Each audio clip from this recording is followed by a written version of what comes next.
Bismillahirrahmanirrahim. Assalamualaikum warahmatullahi wabarakatuh. Baiklah, pada kesempatan kali ini saya akan menyampaikan sebuah materi yang berjudul Sombong dan Ujub. Mari kita simak video ini sampai selesai. Alhamdulillahilladzi lahul hamdu fis samawati wal ard wa huwal azizul hakim. Ahmaduhu ta'ala wa ashkuruh wa usni alaihi al-khaira kullah wa huwal waliyul hamid. Ashhadu an la ilaha illallah wahdahu la syarikalah wa ashhadu anna Muhammadan abduhu wa rasuluh wa usalli wa usallimu ala khatami anbiya'i wa safwati khalqihi Muhammadin wa alihi wa sahbihi. Ya ayyuhalladzina amanu taqullaha haqqa tuqatih wa la tamutunna illa wa antum muslimun, amma ba'du. Kebesaran itu milik Allah, maka siapa yang menyaingi kebesaran Allah atau bermaksud untuk sombong, maka ia termasuk orang-orang yang rugi. Dengarkanlah firman Allah yang diriwayatkan Nabi kala beliau bersabda, Allah berfirman, kebesaran itu pakaianku dan keagungan itu sarungku, maka siapa menyaingiku pada salah satu dari keduanya, aku akan membuangnya ke dalam neraka. Hadis riwayat Abu Dawud.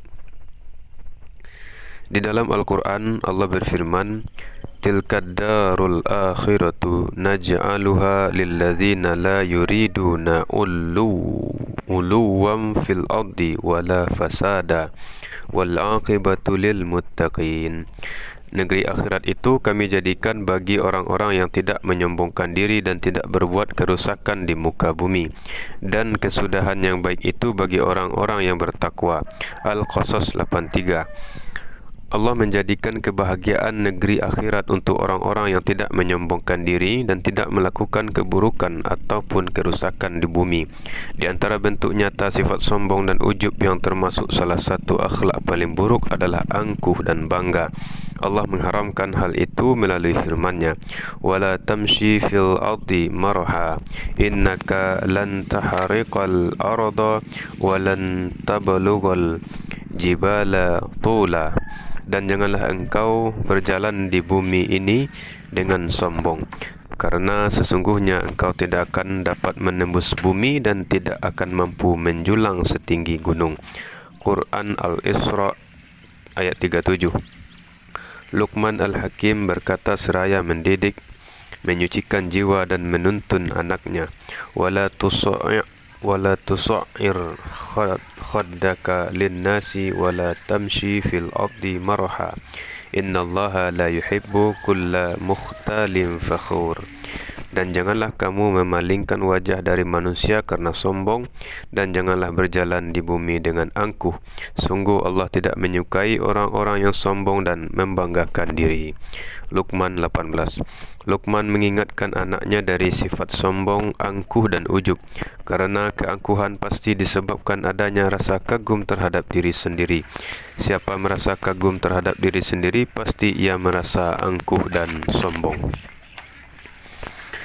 Ketika Qarun menyombongkan kekayaan dan harta bendanya yang begitu banyak, keluar dengan mengenakan perhiasannya dengan sombong, angkuh dan bangga, orang-orang soleh dari kaumnya berkata, La tafrah, innallaha la yuhibbul farihin. Wabtaghi fima atakallahu ad-daral akhirah wa la tansa nasibaka minad dunya wa ahsin kama ahsanallahu ilaik wa la tabghil fasada fil ard innallaha la yuhibbul mufsidin.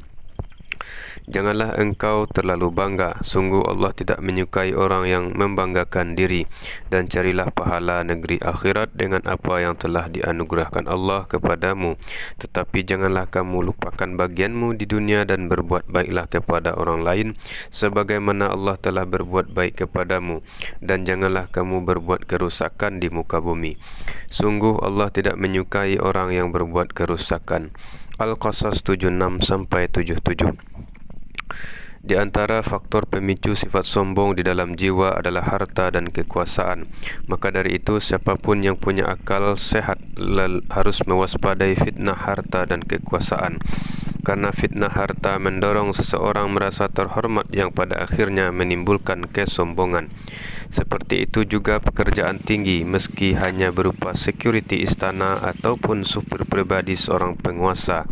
Semua ini dapat menimbulkan sifat sombong, ujub, angkuh dan bangga sehingga dapat merusak seseorang tanpa ia sadari. Kesombongan yang ditimbulkan oleh sifat kagum terhadap diri sendiri ada penyebabnya. Di antaranya adalah kemuliaan nasab, kemuliaan kekuasaan, kekuatan akal dan fisik, dan banyaknya harta. Allah mengancam orang yang memiliki sifat sombong seperti ini dengan terhalang untuk masuk syurga, meski kesombongan yang ada pada dirinya hanya kecil. Dengarkanlah sabda Rasulullah dalam riwayat Muslim dalam kitab sahihnya, tidak masuk surga orang yang di dalam hatinya ada kesombongan meski seberat zarah pun. Zarah adalah objek terkecil yang diketahui pikiran dan akal. Ketika salah seorang sahabat yang hadir di majlis mendengarkan ancaman besar bagi orang-orang sombong meski ia hanya menyelipkan kesombongan kecil di dalam hatinya, ia bertanya, "Wahai Rasulullah, seseorang menyukai pakaiannya bagus dan sandalnya bagus. Apakah ini termasuk sombong, angkuh dan ujub?" Rasulullah menjawab, "Sesungguhnya Allah Maha Indah, menyukai yang indah. Sombong adalah menolak kebenaran dan meremehkan sesama manusia." Hadis riwayat Muslim. Beliau memberitahukan kepada sahabat ini, juga kepada seluruh umat, untuk mengenakan pakaian dan sandal yang bagus bukan termasuk kesombongan yang mengharamkan seseorang masuk surga. Sombong yang menghalangi seseorang masuk surga adalah kesombongan jiwa yang buruk dan sakit, yang mendorong untuk menahan hak dan tidak mengakui hak-hak orang lain, manakala orang yang punya hak memiliki harta, nasab atau kekuasaan lebih rendah. Selain itu, kesombongan juga mendorong orang untuk meremehkan, merendahkan dan menghina orang lain. Semoga Allah berkenan melindungi kita semua dari akhlak sombong dan ujub ini. Rasulullah tidak hanya menjelaskan, memberitahukan dan mengingatkan saja dengan menyebutkan balasan para pemilik sifat ini di sisi Allah ketika bertemu dengannya. Dengarkan sabda beliau, Maukah ku beritahukan kepada kalian siapa para penghuni neraka itu? Setiap orang kasar, orang yang menumpuk-numpuk harta, dan orang sombong. Muttafaqun alaih. Penghuni neraka adalah orang-orang kasar, sombong dan menumpuk-numpuk harta tanpa menunaikan haknya. Mengingat penyakit sombong, ujub, angkuh dan bangga diri sangat berbahaya. Rasulullah tidak pernah lelah untuk menjelaskan dan mengingatkannya. Dengarkanlah sabda beliau ketika seseorang berjalan mengenakan pakaian yang membuat dirinya kagum, rambut disisir rapi dan berlagak dalam berjalan. Tiba-tiba Allah membenamkannya ke dalam bumi. Ia terus terbenam ke dalam bumi hingga hari kiamat. Muttafaqun alaih. Beliau juga bersabda, seseorang senantiasa sombong hingga dicatat dalam golongan orang-orang sombong sehingga ia tertimpa azab yang menimpa mereka. Hadis riwayat Tirmizi. Muslim dalam kitab sahihnya dari Salamah bin Aqwa bahwa seseorang makan dengan tangan kiri di dekat beliau. Lalu beliau berkata kepadanya, "Makanlah dengan tangan kananmu." Orang itu berkata, "Aku tidak bisa." Beliau pun bersabda, "Kau tidak akan bisa. Tidak ada yang menghalanginya untuk makan dengan tangan kanan selain sifat sombong." Salamah berkata, orang itu tidak bisa mengangkat tangan ke mulut hingga mati. Maksudnya, ia seketika itu juga mengalami stroke hebat sebagai hukuman atas kesombongannya. Na'udzubillah. Perhatikanlah bagaimana kesombongan mendorong orang yang makan di dekat Rasulullah ini tidak menerapkan sunnah beliau.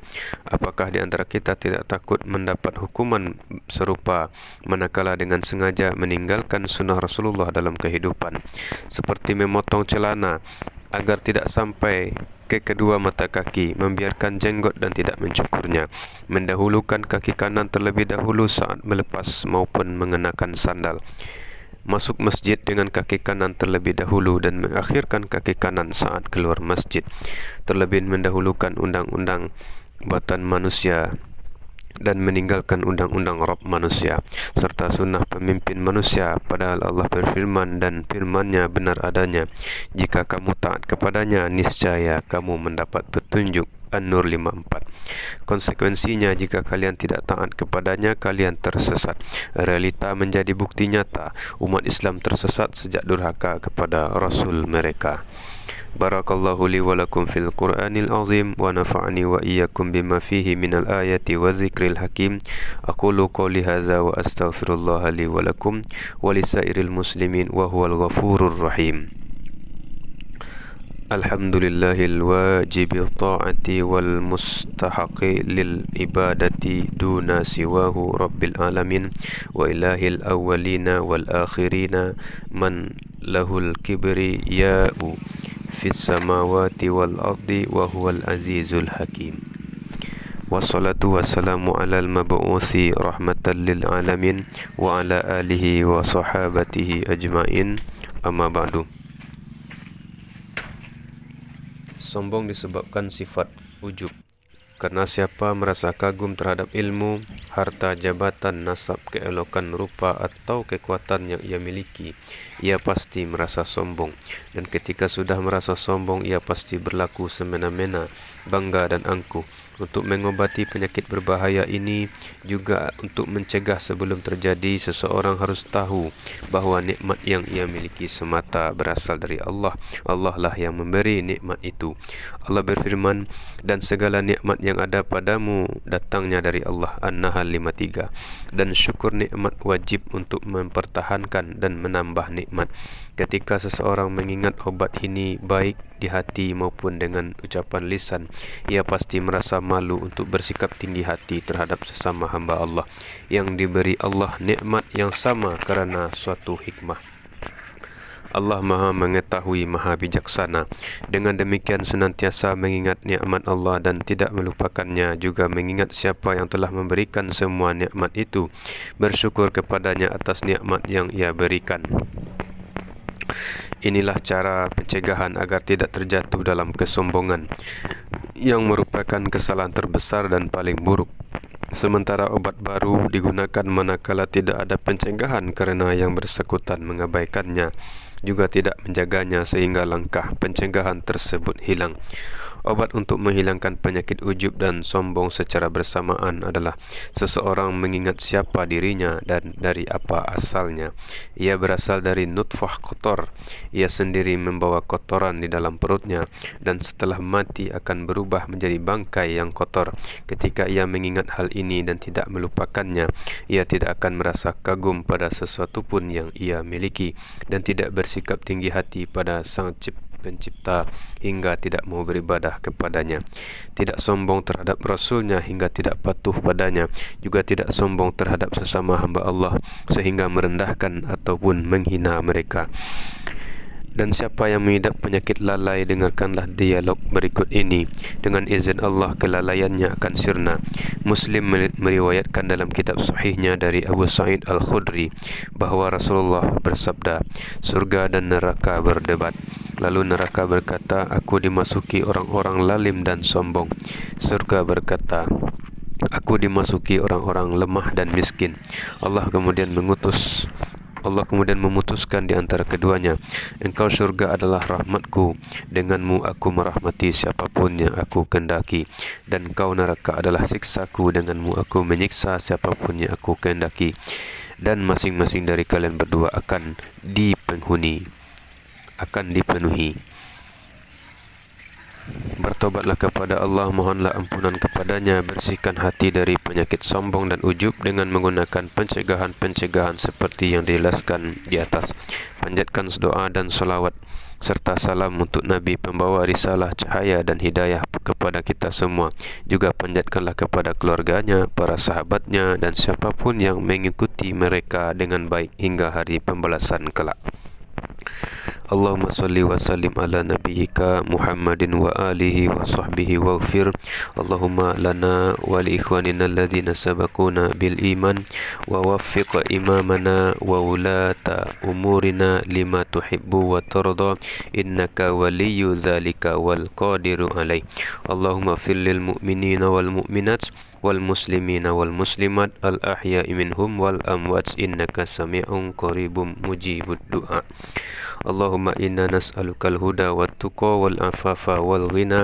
اللهم إنا نسألك أن ترزق كلا منا لسانا صادقا ذاكرا وقلبا خاشعا منيبا وعملا صالحا زاكيا وعلما نافعا رافعا وإيمانا راسخا ثابتا وسقينا صادقا خالصا ورزقا حلالا طيبا واسعا يا ذا الجلال والإكرام. ربنا اغفر لنا ولإخواننا الذين سبقونا بالإيمان ولا تجعل في قلوبنا غلا للذين آمنوا ربنا إنك رؤوف رحيم. ربنا لا تؤاخذنا إن نسينا أو أخطأنا ربنا ولا تحمل علينا إصرا كما حملته على الذين من قبلنا ربنا ولا تحملنا ما لا طاقة لنا به واعف عنا واغفر لنا وارحمنا أنت مولانا فانصرنا على القوم الكافرين. ربنا لا تزغ قلوبنا بعد إذ هديتنا وهب لنا من لدنك رحمة إنك أنت الوهاب. ربنا ظلمنا أنفسنا وإن لم تغفر لنا وترحمنا لنكونن من الخاسرين. ربنا آتنا في الدنيا حسنة وفي الآخرة حسنة وقنا عذاب النار. عباد الله إن الله يأمر بالعدل والإحسان وإيتاء ذي القربى وينهى عن الفحشاء والمنكر والبغي يعظكم لعلكم تذكرون.